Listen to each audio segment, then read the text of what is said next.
At kinuha ng Panginoong Diyos ang lalaki, inilagay sa halamanan ng Eden upang kanyang alagaan at ingatan.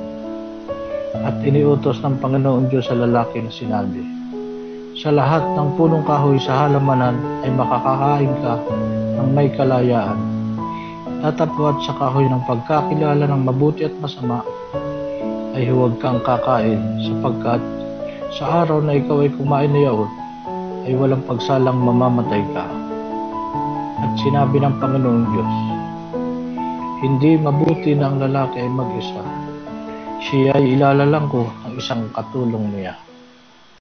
At nilalang ng Panginoon Diyos sa lupa ang lahat ng hayop, sa parang at ang lahat ng ibon sa himpapawid. At pinagdadala sa lalaki sa bawat kinapal na may buhay, at yaon ang naging pangalan niya. At pinanganlan ng lalaki ang lahat ng mga hayop, at ang mga ibon sa himpapawid, at ang bawat ganid sa parang. Datapwat sa lalaki ay walang nasumpungang maging katulong niya. At hinulugan ng Panginoong Diyos ng di kawasang himbing ang lalaki, at siya'y natulog. At kinuha ang isa sa kanyang mga tadyang, at pinapaghilom ang laman sa dakong yaon. At ang tadyang na kinuha ng Panginoong Diyos sa lalaki ay ginawang isang babae, at ito'y dinala niya sa lalaki. At sinabi ng lalaki, ito nga ay buto ng aking mga buto, at laman ng aking mga laman.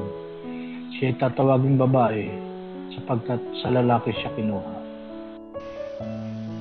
Kaya't iiwan ng lalaki ang kanyang ama at ang kanyang ina, at makikipisan sa kanyang asawa, at sila'y magiging isang laman. At sila'y kapwa-hubad, at ang lalaki at ang kanyang asawa, at sila'y hindi nagkakahiyaan. Purihin ka, Panginoon, sa pagbasa ng iyong salita.